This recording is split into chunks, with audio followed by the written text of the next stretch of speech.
You see this this thumbnail right here? WoW Classic is Wait a alien to second. the Wait a second. I want to look at the thumbnail. There. That's me right there. That's your motherfucking boy Asmongold. Somebody made an entire video with me on the title. I love it. Okay, let's start. And we're going to go over to Tanaris, and then we'll run over there together. We need a lot of people to come do this, so please join up for King Mosh. We need a lot of people. WoW Classic is alien to the trends of modern gaming. Its recent media success, dominating Twitch and other platforms, shows us that many players do crave a sense of meaning in their games, that they're tired with games that frankly try too darn hard to keep them engaged. It shows a yearning for an older way, Trying too hard, that's a good way to look at it. It reveals a design blind spot, one that is a looming problem and one that will continue to lead to players burning out of video games. That's about right. I already fucking agree with this. Hey everyone, and welcome back to another deep dive episode, the weekly show where we examine the ideas. I want to go back and I want to just look at this picture again, okay? Just real quick. Episode, the weekly show where we examine the and welcome back burning out of video games. 1 second, guys, 1 second. There's this idea that some people have that working in a video game is somehow bad because you should never have to work in a game and it's all play. And I really feel bad for that person because there's something that's really fulfilling and good about actually working towards a goal and meeting that goal. And it's like, honestly, more than that person, I feel bad for their fucking employer. You know, like imagine being that guy's employer and this guy just hates fucking work and he doesn't enjoy it at all and he never wants to do it. It's like, yeah, working in a video game. Yeah, I mean, I think effort is basically synonymous with work here. I enjoy working towards goals, even if they're in games. It's meaningful and it's fun. I wish more people realize that. Hey everyone, and welcome back to another deep dive episode, the weekly show where we examine the ideas and the practices that drive the industry. World of Warcraft Classic is off to a tremendous start. The beta is crushing it when it comes to the game's usual Twitch numbers, with the culmination of years of campaigning seeming to have paid off for fans of the game and for Blizzard. Yeah. So credit to Blizzard for listening to their fans, even though it was not as quick as many would have liked. As I said, WoW Classic is alien to modern gaming trends, including many of the trends that now form the basis of the modern version of World of Warcraft. And this is not the first time that we've seen this happen. Jagex's old school RuneScape, of course, was wildly successful, now far eclipsing the size of the game's more modern version. And all of this begs the question, why are these older games so enjoyable? Why are the modern versions of them not really designed in the way that they were? What is Here's why, is because the old games were designed by gamers and the new games are designed by game developers. That's the main thing, is that you have these game developers that have all these fucking bright ideas and all these concepts and things that they learned in school that they think that they know how people think and they work. And also, video games are now just a very elaborately structured way of getting somebody to buy a microtransaction. That's basically what they are nowadays. And it's sad and pathetic, embarrassing and stupid and dumb and everything else like that, but it's also true. That's what video games are. Gaming would be much better understood nowadays if it was renamed to what it actually is, which is gambling. And I've said this a million times.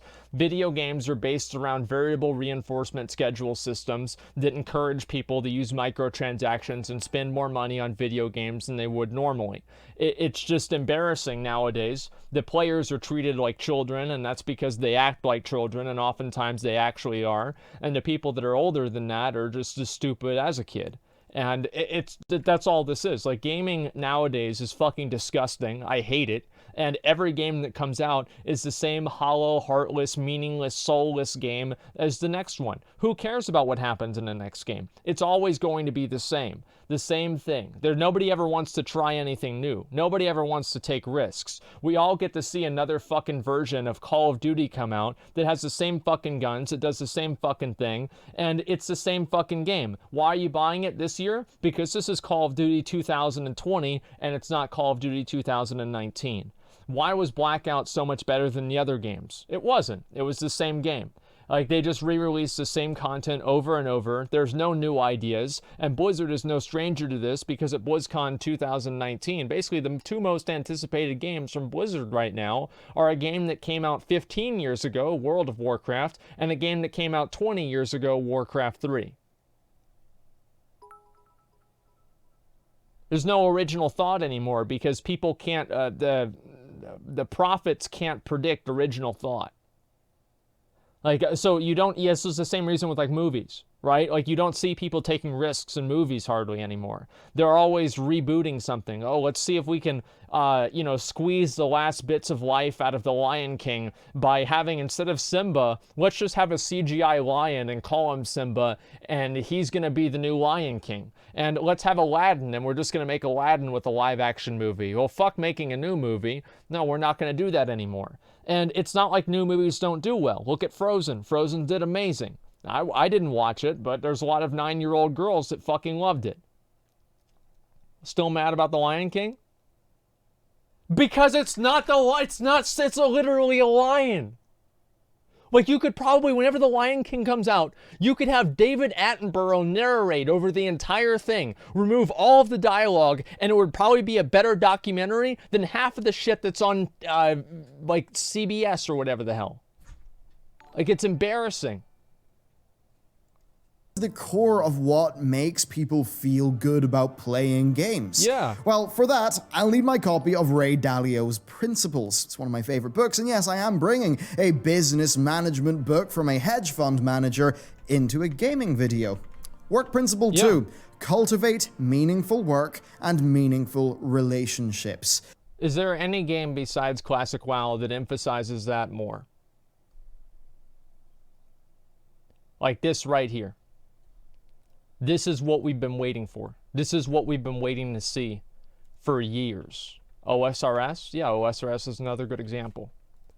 Like, it's extremely common. I wish that more people didn't, like they saw this Fortnite. Man, the last time I tried to make a friend on Fortnite, he wanted me to subscribe to his YouTube channel. He had 18 subscribers. Like, you're not going to make any fucking friends on Fortnite. You make followers on Fortnite, not friends. Meaningful work. Get summons out whenever we get a warlock over here. I would argue that those things are the pillars of what made World of Warcraft successful. It was never successful because it had hyper-engaging, fun gameplay. Somebody realizes. It was successful because people felt like their work in the game built towards something important, and that their social bonds within the game meant something. If a game is to be played for thousands of hours, then it had better fulfill the requirements of meaningful work and meaningful relationship. For those are the things that provide a lasting benefit, far more than just a quick hit of fun.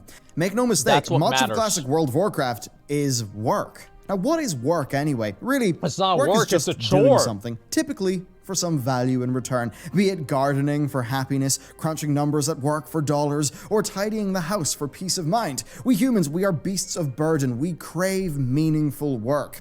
Video games can sometimes provide this by creating a clear hierarchy for Imagine, like, just like as soon as he talks about meaningful games and good games, he just cuts over the path of exile.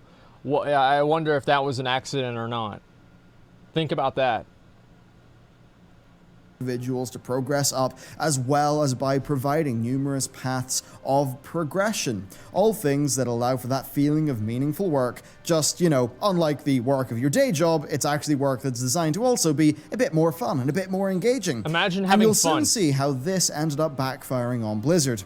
As for meaningful relationships, well, that's our friends, it's our guilds, and it's totally self-explanatory. Yep. For a game like World of Warcraft Classic, Old School RuneScape, or EVE Online, I think that Work Principle 2 from Ray Dalio's Principles is pretty much a target for designers to hit.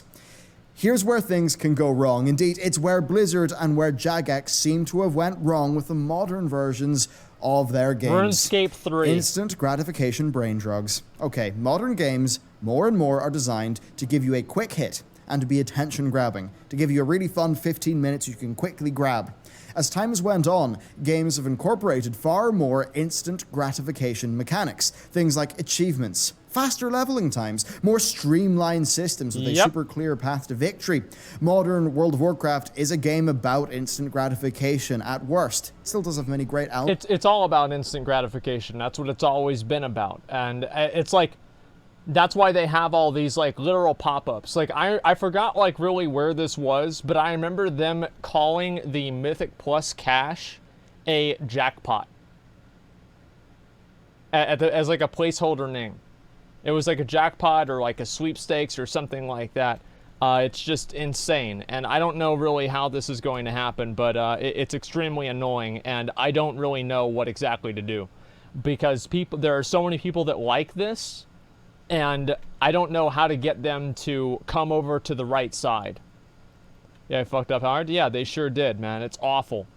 Fucking a jackpot. Elements at best, but at worst, it does a lot of that. For an example, in that game, when loot drops, it has a chance to roll at a higher item level, just a random reward for participating, a variable reward system. Your big influx of gear is a weekly random chest that's based off the last week's highest level dungeon you did. The classes have a cut down number of abilities and are generally a bit more streamlined, just following a more defined design. Everything's a bit faster, with far more randomness. The link between the time you put in and the results you get is rather different to how it was in the past. Overall, it's faster, but with gameplay being fairly tunneled into the most efficient areas and the potential for positive or negative RNG to impact results far more so than in the past. And these are all trends that we see carry over to the rest of gaming. Now, play just about any modern game and you will see how they're all about creating the most exciting quick hit that they can. They're about creating, you know what that 950 is, guys? That's money. So you spend money. Like that's what this actually is. It's 950 money.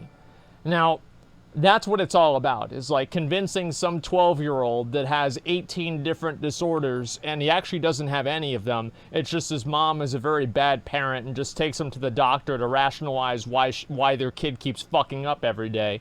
And this kid's flipping up and flying around, and he doesn't know what the hell's going on. He's in school, he's moving his arms around in weird ways. Nobody knows why the fuck he's moving his arms around, but he's doing it for attention because his dad doesn't live with him, and he's fucking pissed off all the time. And he comes home, and he plays Apex, and he sees that battle pass pop up, and he's like, oh my god. He runs into his mom's room. His mom's gone. She's out drinking with her friends because it's already 3 p.m. And he steals her credit card. He buys the battle pass, and mom never figures it out. Like, that's what it's all about nowadays. That's the entire thing. That is gaming nowadays, right here.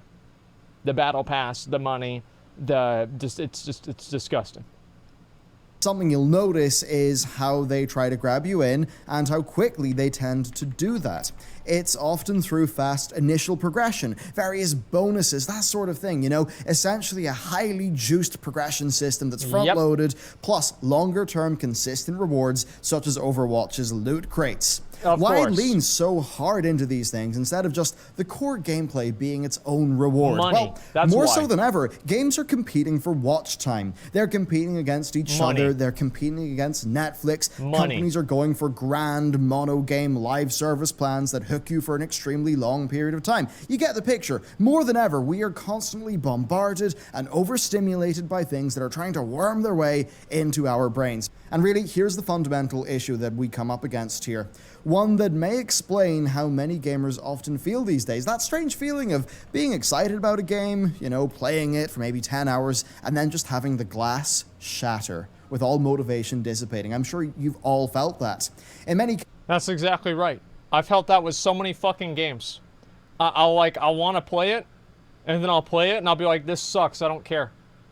Like, that happens to me all the time. And why is that? Why does it suck? Why do I not care? It's because the game's fucking dog shit. Like, who cares? Like, I log on to a game. Sometimes I literally will just open the game, and I will already turn it off because I don't care. I think that's partially me, but whenever I play a game, do you guys ever get this feeling? I don't know about you guys, but me. At a certain point, I ask myself, I have like an existential crisis. What am I doing with my life playing this game right now? And whenever I get that point, I get to that point, I stop playing the game. I immediately quit the game.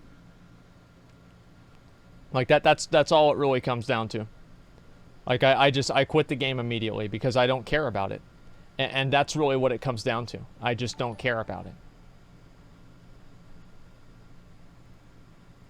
Cases, this is down to something called the over-justification effect. What is this? Well, it's an effect where an external reward can actually decrease somebody's intrinsic motivation to do something. How does this work? Well, it's down to the difference between an intrinsic and extrinsic reward. Now, an intrinsic reward, that is like the inherent motivation for doing something. For an example, getting better at the game. Gardening outside because it brings you joy, or playing Unreal Tournament purely for the joy of becoming more skilled at the game. An extrinsic reward, well, that is you doing the same thing, but doing it for an external reward. So playing a game, not to get skilled, but to earn a skin, or doing that gardening, but doing it for money. And what happens is, over time, your motivation for doing that activity fundamentally shifts away from the intrinsic reason to the extrinsic one. And when achievements.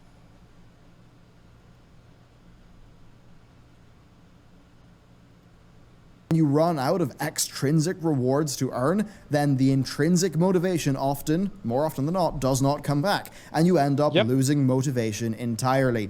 And I believe this is what leads to a lot of abandonment in modern games. You play Destiny 2, you enjoy the gameplay, you enjoy the rewards, but then you hit the point in the gear curve where the extrinsic rewards are no longer that exciting, and suddenly all motivation to partake in the game just nobody cares. You unlock all the guns in Call of Duty, and then you get bored. Now, some of this is just going to be inherent to video games. Indeed, the systemic aspects of the RPG genre have long had external rewards for completing activities, often things tied to your character's progression. And indeed, that's one of the reasons why you will have seen so many games adopt role-playing game-like systems of progression.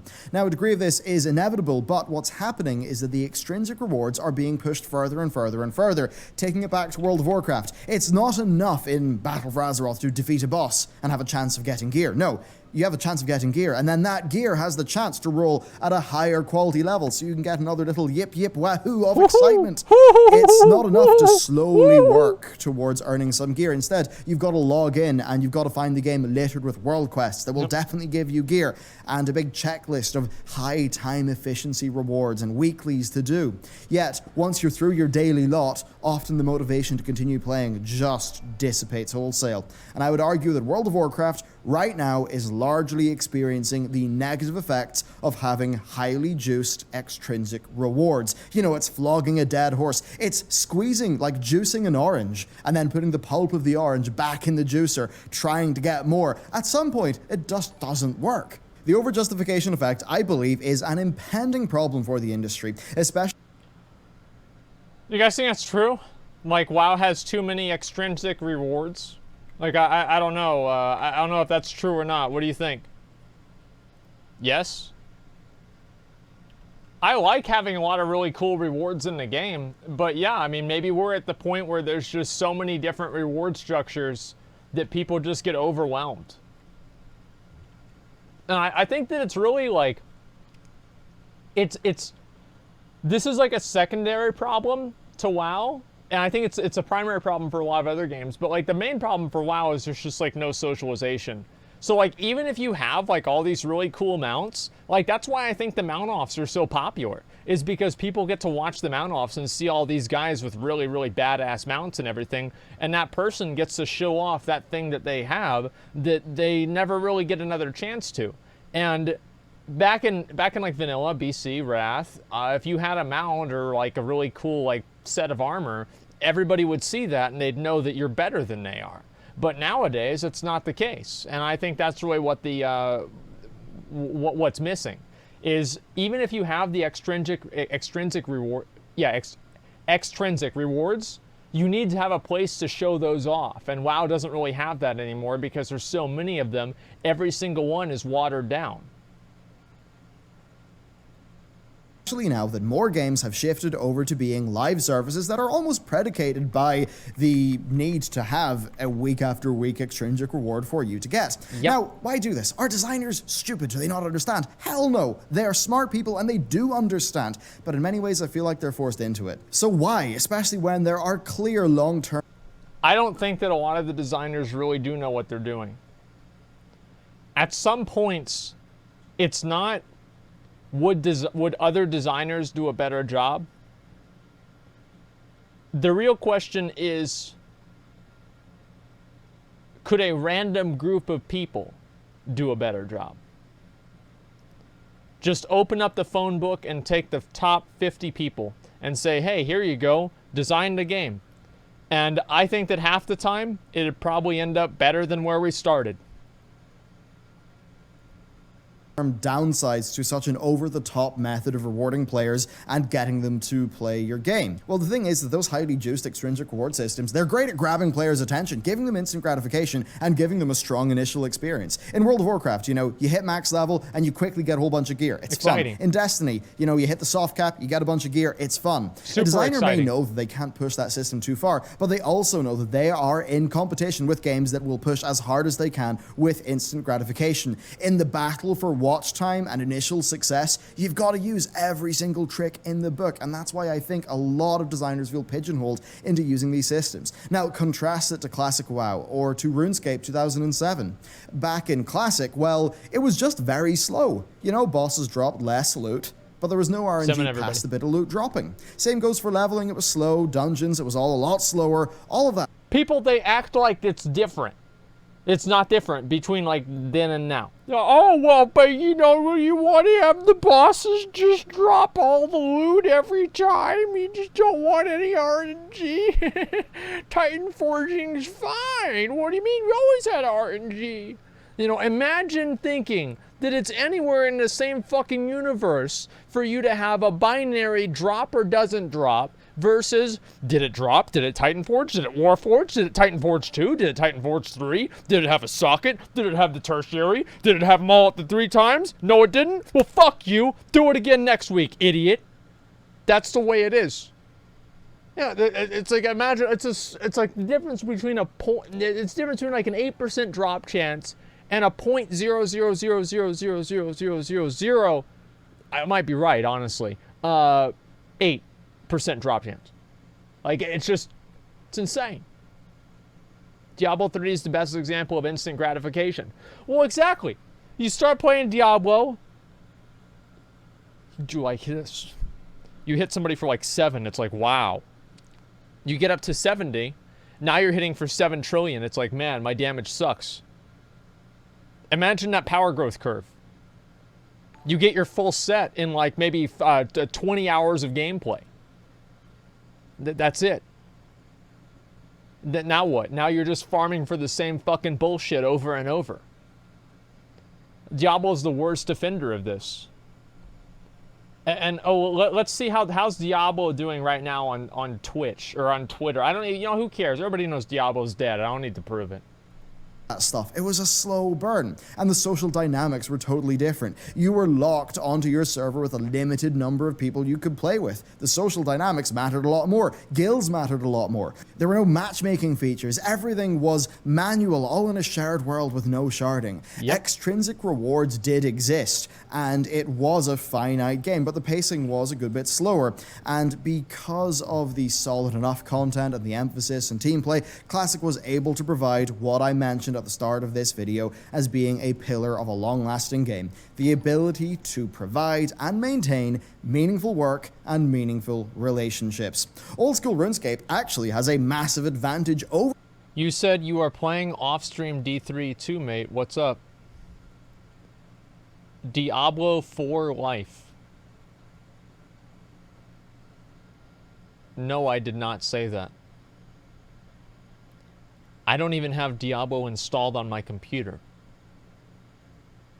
There's a higher chance of me playing Diablo Immortal for the meme while I'm taking a shit. Because, you know, I think Diablo Immortal and shit would have something in common, considering they're the same fucking thing, probably, than me ever playing Diablo 3 again. I never said I was playing Diablo 3 off stream. The last time I played Diablo 3 was in Season 6. 3 years ago. 2 years ago. For Classic WoW in my book, and that is that it's more of a sandbox. Sure, Classic is more of a sandbox than Battle for Azeroth, the most recent WoW expansion, it is. But it's fundamentally a theme park MMO. Old school RuneScape has a more vibrant economy and player-driven systems, and while it does have some theme park elements, that sandbox can keep it ticking on the back of player-generated interactions for far longer. I think the ultimate example of all this is EVE Online. Yes, it's a niche game, but it's a game that's had a remarkably consistent number of players for a long time, averaging 35k players online for the last 4 years, showing incredible retention. So in a world where EVE is just so consistent, where old school RuneScape is doing better than modern RuneScape, and WoW Classic seems to be trending so well, why do we not see more games designed like that? Well, I think there's a large problem, sort of attention economy, attention competition. Those short-term hits from many of the modern games, they're really potent. They are hard for a purposefully designed slow burn game to compete against. A game just like WoW Classic would probably... No, it's not. Because you look at how successful WoW Classic is. Like, everybody's wanted this forever. It's not as simple as, oh, the other games are just better. Like, the games like WoW Classic are just going to blow those other games out of the water because they're better. They have consistent growth, whereas the other games are like, woohoo! And then nobody cares.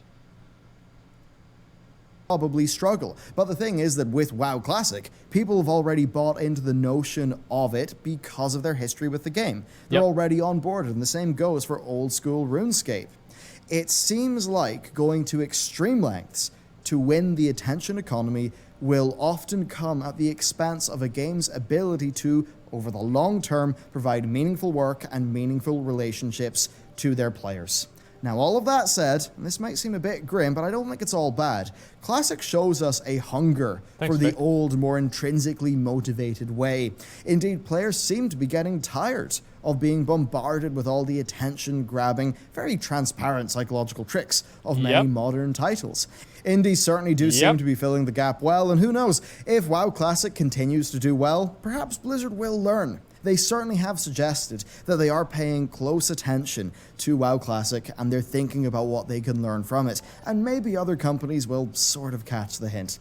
I'd love to know what you think about this, about the meaningful work and the meaningful relationships and the over-justification effect. For me, like, have you ever had that feeling? It's just you play a game, you're super motivated, and suddenly the glass shatters. And maybe you feel like me that this just happens more and more these days than it sort of did in the past.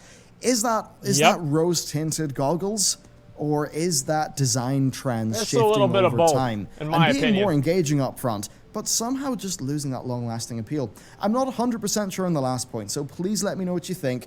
A massive thank you to everyone who supports this channel, especially the patrons who especially make the deep dive series possible to do. And just thank you very much for watching. And with that, I'll see you next time. That's it. I mean, that's it. Like, these are the kinds of videos that we need to see more of. Like, this is what it's all about. People need to be talking about this all the fucking time.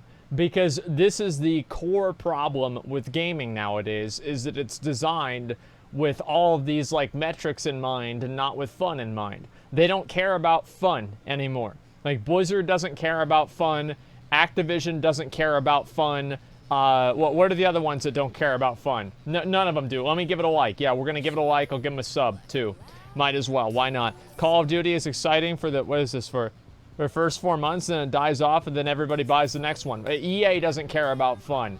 No, they don't give a fuck about it. Like, fun is... You know what fun is? It's like... If the game happens to be fun, that's great. But it's really not necessary. Like, if it's not fun, you know what? Hey, that's the way it goes sometimes.